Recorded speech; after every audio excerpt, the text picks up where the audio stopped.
Ho già fatto dei video sull'Aston Element, ma avevo un dubbio. Se hai visto gli altri video, soprattutto quello in cui testavo questo strumento, ti sei reso conto che tutto sommato non sono mai riuscito a capire effettivamente se questo microfono mi piace o meno. Ecco, in questo momento invece io voglio testarlo qui nel mio boot, nella stanza dove registro voiceover, dove registro podcast, dove registro la voce, insomma, proprio per capire se questo microfono effettivamente mi piace o meno. Quindi in questo momento il microfono, l'Aston Element, sta entrando dentro il Behringer UV1 utilizzando solo la preamplificazione, quindi non c'è nessun effetto, tutta la parte di channel strip è stata bypassata, ok? Quindi il suono è pulito.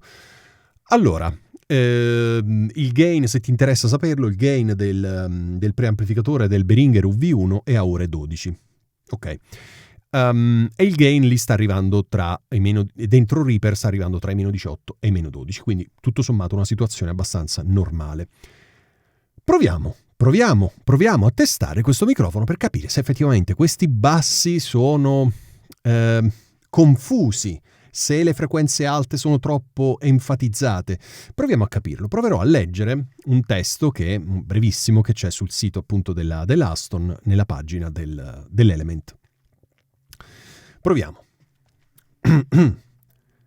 Il microfono può vantare l'impiego di una capsula che adotta la nuovissima tecnologia Radeon, la quale combina i migliori elementi delle 3 classi di microfoni esistenti. Facendo uso dell'alimentazione Phantom a 48 volt, il diaframma attivo a bobina mobile di incredibile leggerezza restituisce un microfono a condensatore caratterizzato da una sensibilità e da prestazioni di alto livello, unito al notevole impatto delle basse frequenze e alla capacità di reiezione di un eccellente microfono dinamico, nonché al suono aperto e naturale tipico dei modelli a nastro. Cosa ne pensi? Ho cercato di impegnarmi un attimo, anche se il testo non si presta poi a una lettura di questo tipo, perché un testo che deve essere letto è diverso rispetto a un testo scritto, in questo caso su una pagina di un sito web. Però volevo ascoltarmi per capire se questo microfono effettivamente, anche in un ambiente trattato come questo nel quale registro, ha sempre quelle basse confuse tra di loro e le frequenze alte meno enfatizzate. Allora, adesso sto usando un paio di cuffie molto economiche perché nel video precedente che ti invito a vedere stavo utilizzando le Sony MDR7506 che sono un po' sbilanciate verso le alte. In questo caso sto usando delle Superlux HD 681 che invece sono sbilanciate verso i bassi. Infatti non sto sentendo, almeno in cuffia, delle frequenze fastidiose sulle sibilanti. Certo, se faccio così, sì, si sentono anche con queste cuffie. Quindi, che dire? Non lo so, non riesco, adesso poi lo vedrò di nuovo il video in fase di montaggio e ti dirò. Allora, adesso mi alzo anche un po' il volume in cuffia, tutto sommato non mi dispiace. Non mi dispiace anche se mi danno... Ecco, adesso ho alzato il volume e sento le frequenze molto fastidiose. Molto, molto, molto fastidiose. E io non ho una voce particolarmente sibilante.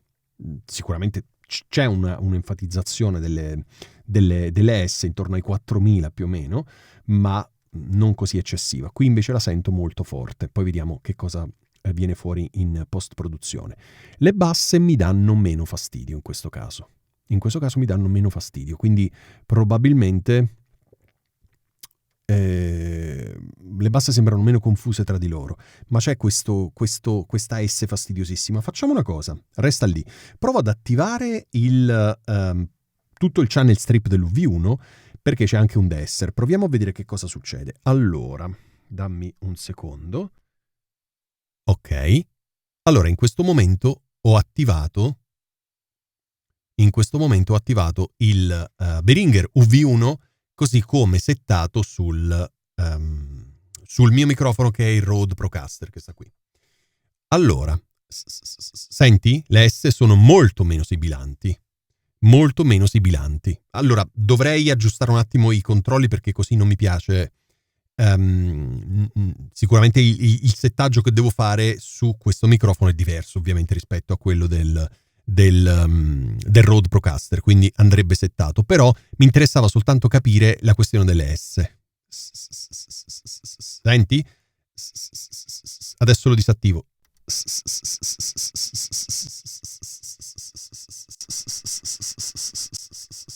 Ok? Nonostante qui adesso è di nuovo attivo il Behringer UV1, nonostante io lo abbia attivato tutta la parte di channel strip e quindi c'è anche l'enhancer, le frequenze basse, almeno adesso in questa fase di ascolto, non mi sembrano così eccessive.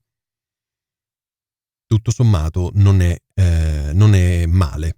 Torniamo nella versione normale, quindi ho disabilitato tutto e mi danno molto fastidio queste S.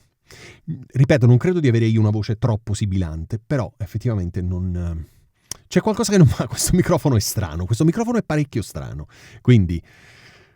vediamo, adesso provo a montare il video e poi nei commenti fammi sapere cosa ne pensi, perché poi al di là di quello che sento io qui dentro, eccetera, eccetera, magari tu con le tue cuffie, ricordati che io parlo di podcast nel mio canale, quindi non ascoltare con un impianto super mega strafigo con delle cuffie paurose, perché non avrebbe senso. Le persone che ascoltano i podcast di solito ascoltano con gli auricolari del telefono o addirittura col telefono o con le casse del portatile, quindi ok, io mi riferisco a quel pubblico lì, va bene? Quindi fammi sapere che cosa ne pensi, se dentro questa stanza acusticamente trattata suona meglio rispetto a quello che hai sentito nell'altro video o uguale. Se suonasse uguale vorrebbe dire che questo microfono comunque funziona anche bene in un ambiente non acusticamente trattato. Se invece il suono è molto migliore qui, allora vuol dire che effettivamente in un ambiente non acusticamente trattato non dà proprio il meglio di sé. Del resto, lo sai bene, questo microfono è stato testato, è stato scelto in maniera blind da tutta una serie di persone in quel paragone che è stato fatto con altri microfoni, blind test. Quindi qualcosa di buono deve averlo. Io non riesco a innamorarmi di questo microfono. Mi piace che sia un microfono scuro, ma trovo un po' impastato il tutto, sbilanciato sulle altre. Non lo so.